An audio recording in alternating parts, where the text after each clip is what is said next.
दहेज प्रथा पर कहानी है दोस्तों। स्टोरी ऑन डोरी। कहानी दहेज कभी खुशियों की गारंटी नहीं दे सकता। डोरी can never guarantee happiness.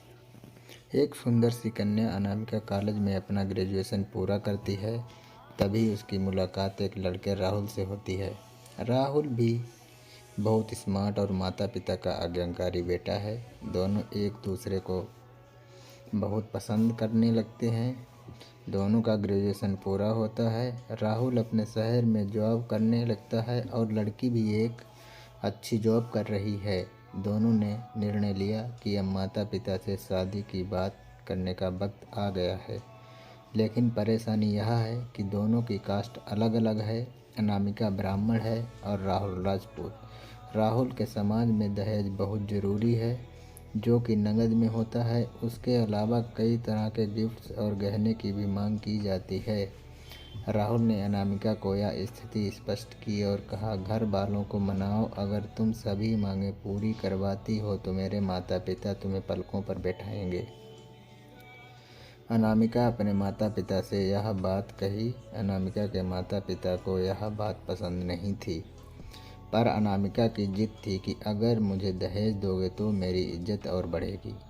Anamika के माता पिता सक्षम भी थे, बिना मांगे भी अनामिका को बहुत कुछ दे सकते थे, पर उन्हें इस तरह दहेज की मांग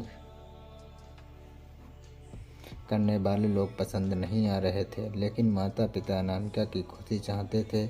उन्हें यह डर था कि कहीं उनकी बेटी ये न सोचे कि वे अपनी बेटी को कुछ देना नहीं चाहते हैं। इसलिए उन्होंने सभी शर्तें मानी। शादी में राहुल को कार, फ्लैट, फर्नीचर के साथ 50 लाख नकद दिए। साथ ही अनामिका को गहने भी दिए और सभी रिश्तेदारों को गिफ्ट्स और कपड़े दिए। शादी बहुत धूमधाम से की गई, कोई कमी नहीं छोड़ी। अनामिका को मन ही मन यह गुमान था कि कास्ट अलग होने के बावजूद माता पिता ने अच्छी शादी ससुराल के हिसाब से की। अनामिका को विश्वास था कि उसे बेटी बनाकर रखा जाएगा, उसे वही प्यार दिया जाएगा जो उसके माता पिता ने दिया, क्योंकि उसने अपने ससुराल का मान रखा है। अनामिका ने अपने घर से ससुराल विदा ली। ब्राह्मण कन्या राजपूत घर की बहू बनी। ससुराल में बहुत ज़्यादा पर्दा प्रथा थी। बहू को मनचाहा खाने तक की स्वतंत्रता नहीं थी। कितनी भी भूख क्यों न हो, घर की बहू सबके खाने के बाद ही खाएगी, यहाँ तक कि उसे घर के पुरुषों के सामने बैठने तक की इजाज़त। अनामिका ने इस बात पर एतराज़ दिखाया, पर उसकी किसी ने न सुनी। राहुल ने भी यह बोलकर मुंह फेर लिया कि यह तो परंपरा है।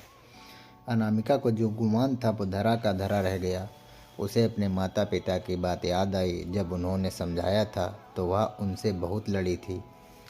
उसने ससुराल में बात करने का फैसला किया।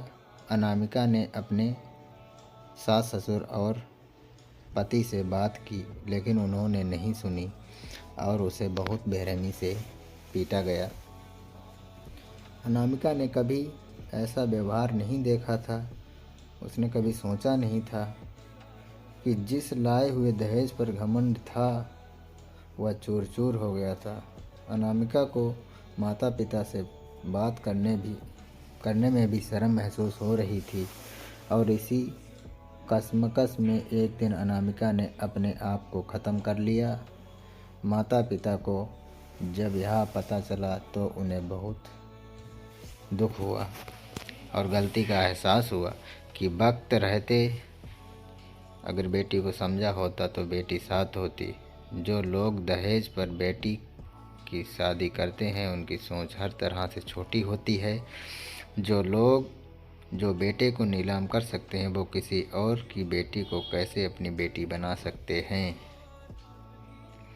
दहेज कभी भी खुशियों की चाबी नहीं बन सकता। यह बात सभी को समझनी होगी। इस दहेज प्रथा की कहानी में आपने पढ़ा होगा कि माता पिता ही नहीं, लड़की की सोच भी दहेज को सपोर्ट कर रही थी। कई बार लड़कियों को दहेज का गुमान हो जाता है, पर जो लोग लोभी होते हैं वो कभी अच्छे नहीं हो सकते। यह बात सबको समझने की ज़रूरत है। कहानियाँ जीवन में बहुत कुछ मायने रखती हैं। कई बार बड़ी से बड़ी डिग्री भी ज्ञान नहीं देती और एक छोटी से छोटी कहानी जीवन बदल देती है। शिक्षाप्रद कहानी को आधार बनाकर अपने बच्चों को जीवन का सच्चा ज्ञान दें और खुश रहें। जय